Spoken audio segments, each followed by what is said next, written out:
Hello student, welcome back to another session of Computer Science paper 2. So let us start. So chapter number 1, Introduction to Microprocessor and Organization of 8085, session 4. So let us very fast summarize what we have done in previous three sessions. So we started with what is microprocessor, the block diagram of a microprocessor, the function of microprocessor. Then we have seen evolution of microprocessor. In that we have seen 5 generations of microprocessor. Then we have seen pin diagram of the 8085. There it is a 40 pin IC. Out of that we have seen 20 pin in detail. So let us revise which are these 20 pins. So X1, X2, pin number 1 and 2, pin number 3, reset out, pin number 4, SOD that is serial out data, SID that is serial input data. Then we have seen 5 hardware interrupts, that is trap, RST 7.5, RST 6.5, RST 5.5 and INTRA, where in RST trap has the highest priority and INTRA has a lowest priority. Trap is non-maskable interrupt and remaining all are maskable interrupt. Then when they are interrupted, they are go to a particular vector address. So we have seen the vector address for them. Then next pin was INTA. INTA bar, it is an active low signal, that is interrupt acknowledgement. Okay.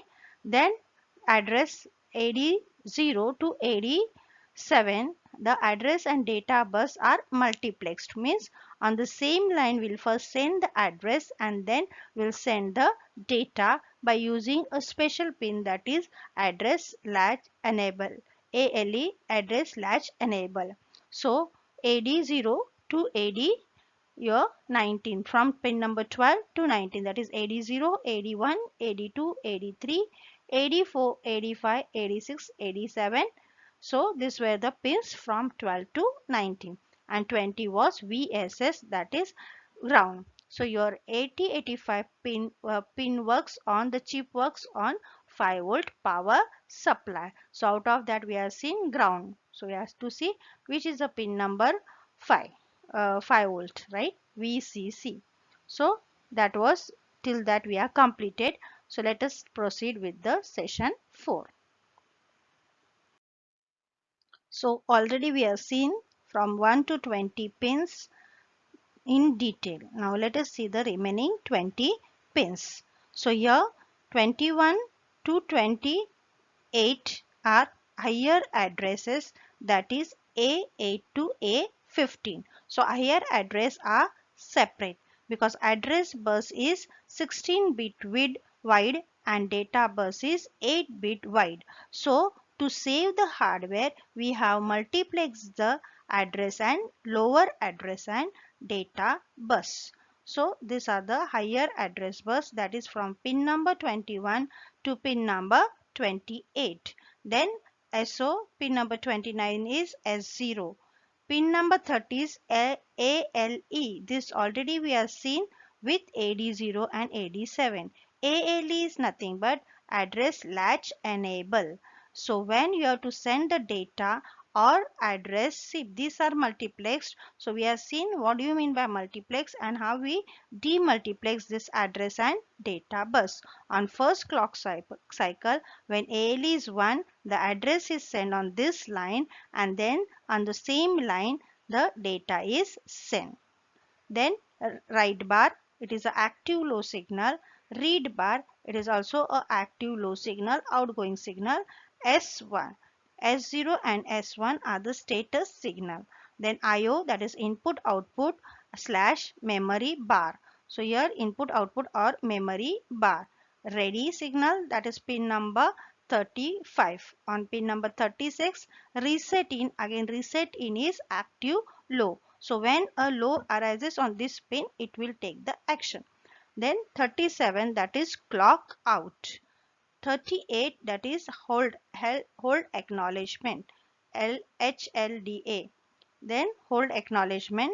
39, hold, and last 40 is VCC, because 8085 works on 5 volt. So 5 volt is connected over here and 0 volt is connected at VSS. So 8085 works on 5 volt. In the fill in the blank it comes the 8085 is provided with dash power supply, that is plus 5 volt power supply. So these are the remaining pins of 8085. So let us see each pin in detail. Clear? So address, higher address, ALE, status signals, then your hold acknowledgement, clock out, reset in, ready, IO and memory bar. So let us see these pins in detail. So let us see the remaining 20 pins in detail.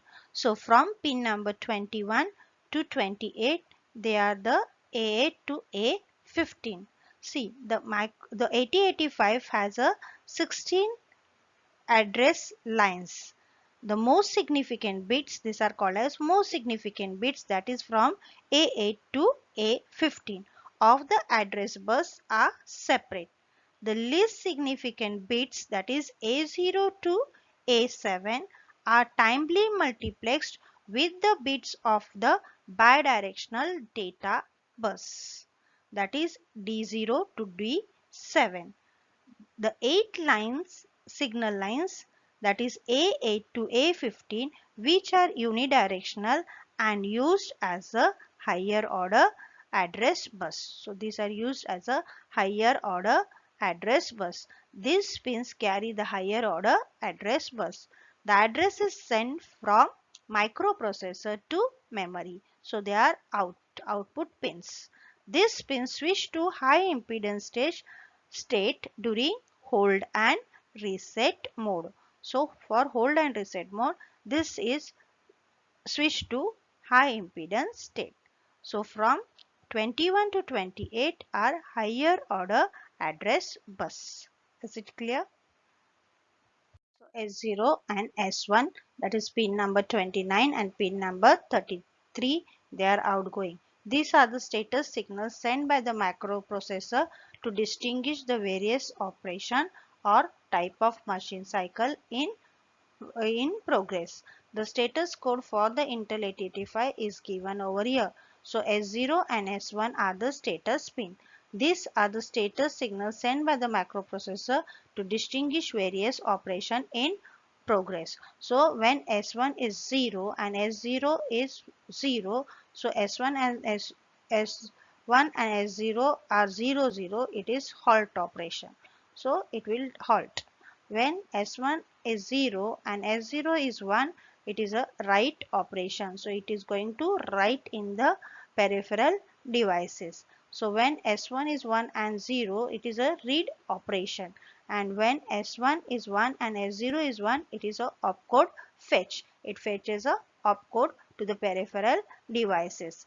So these are the status signals. So 8085 uses this signal. So when this 0 1 or 1 0 appears, it will be read and write. So from that it is the peripheral device come to know it is a read operation or write operation. Clear? So S0 and S1 are the status pin. Pin number 30, ALE. ALE is address latch enable.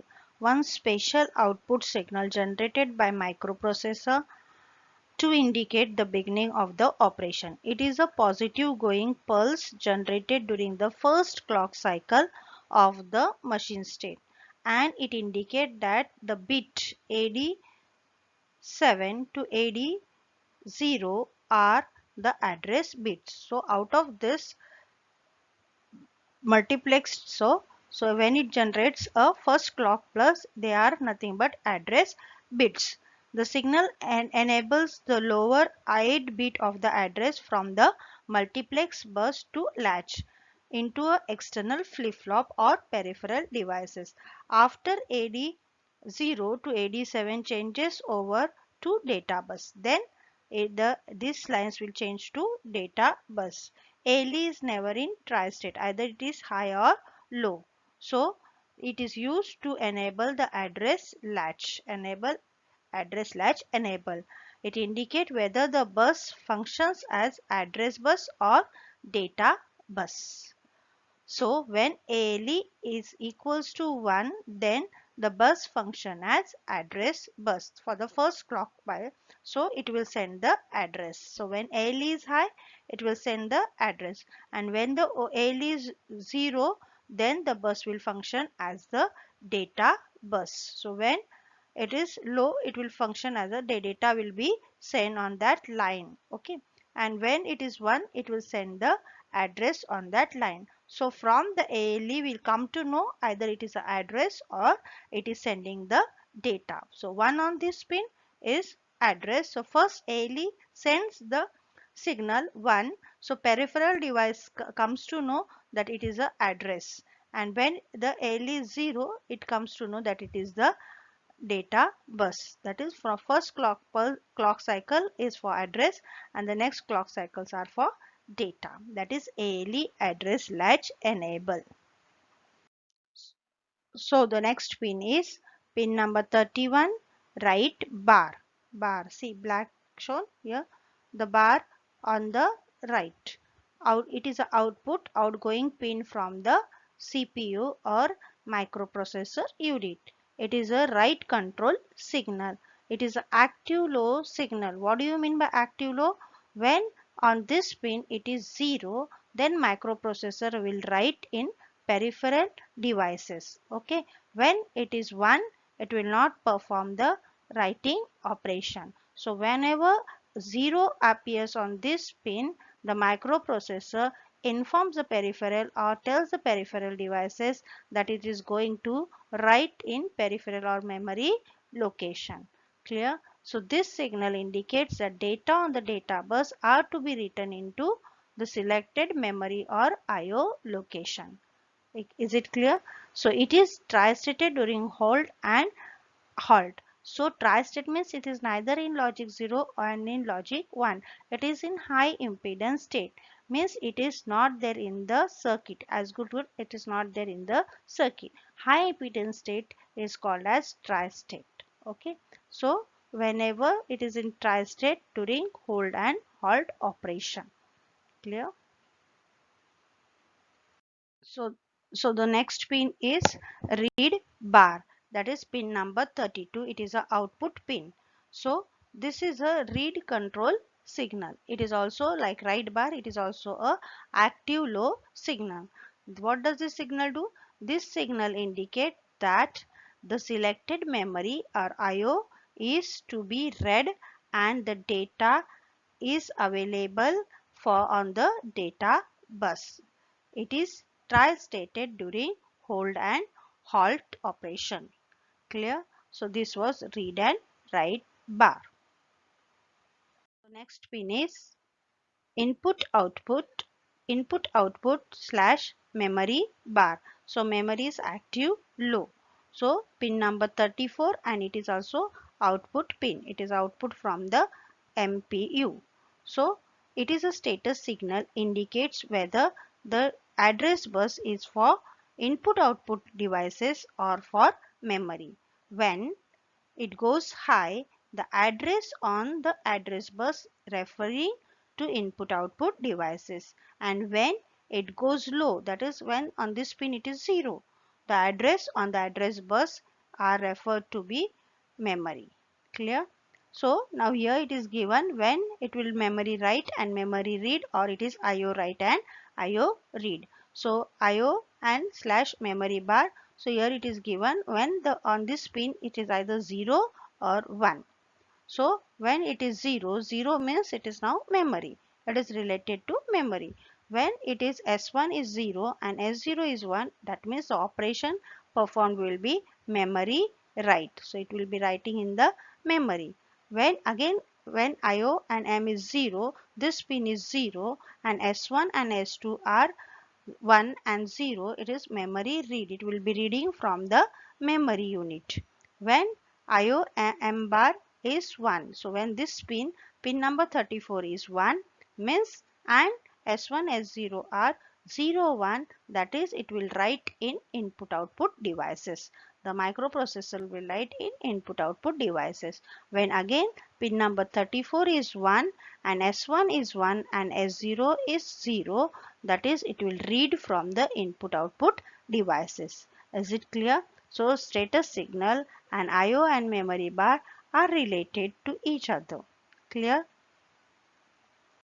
So the microprocessor is connected to various other devices such as memory and input output devices. So there are two schemes by which these devices can be addressed. So there are two schemes, IO, that is input output mapped input output scheme, and second one memory mapped IO scheme. So let us see 8085 microprocessor uses which out of this scheme. Either it is using a IO mapped IO scheme or memory mapped IO scheme. So let us see.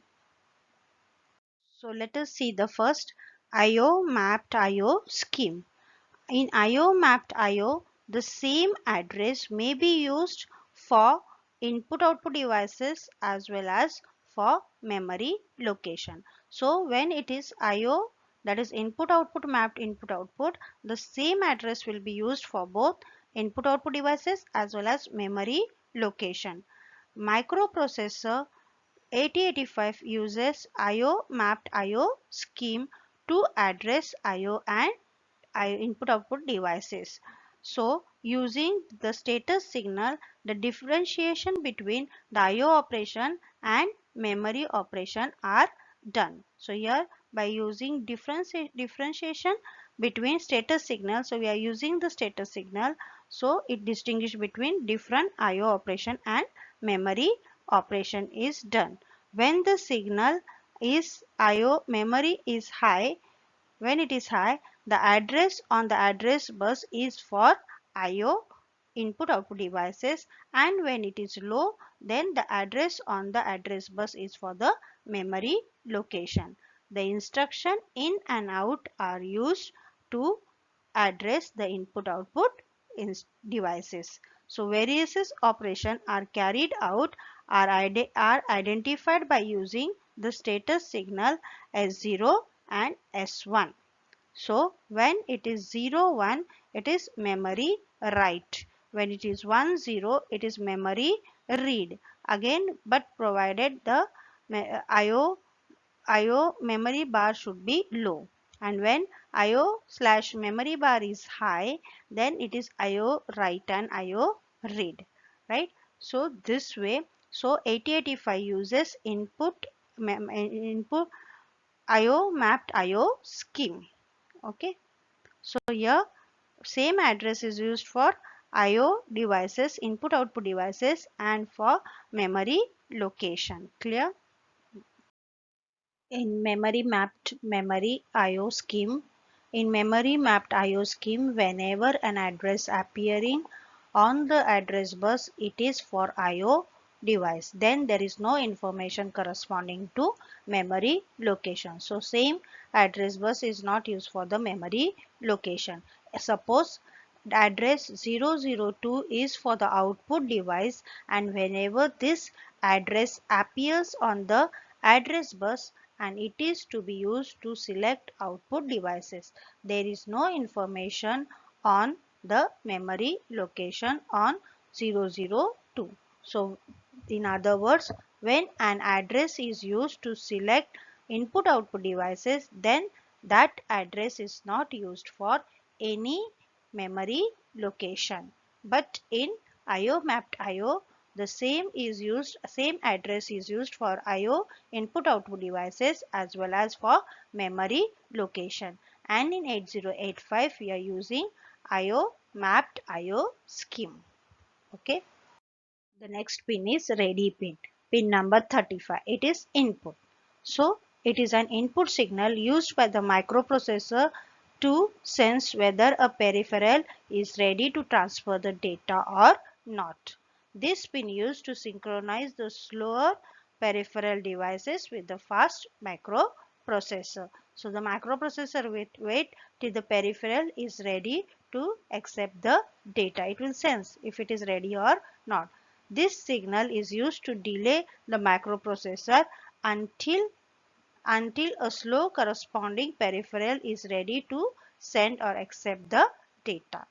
If the ready is high, the peripheral is ready. So you get the information from the peripheral devices and high appears on the ready pin. So once the one appear, so then the microprocessor is comes to know that peripheral is ready. If it is low, the peripheral wait till if it is low, then microprocessor wait until it goes high, because some peripheral are slow devices, so it wait till it becomes high. If it is low, then the microprocessor wait. If it is low, the microprocessor wait for an integral number of clock pulse until it goes high. It is used to synchronize the slow peripheral devices, because the microprocessor is very fast, but the peripheral devices may not have the same speed. So to synchronization, the ready pin is used. Clear? So student, here we came to the end of the session 4. Let us revise what we have done in today's session. We have seen the remaining, not all pins. So let us see, we are in till 37 pins, right? So we are in 21 to 28 are address, higher address, bus address lines, higher address lines, that is pin number 21 to 28. Then S0 and S1, they were the status signal, right? Then ALE, that is address latch enable, that is pin number 30.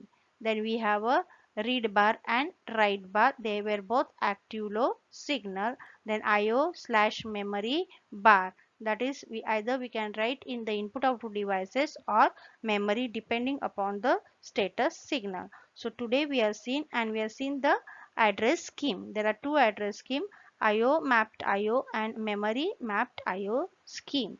So here we have seen the pins, the remaining pins we'll see in the next session. So here we came to the end of introduction to microprocessor and organization of 8085 session 4. Thank you.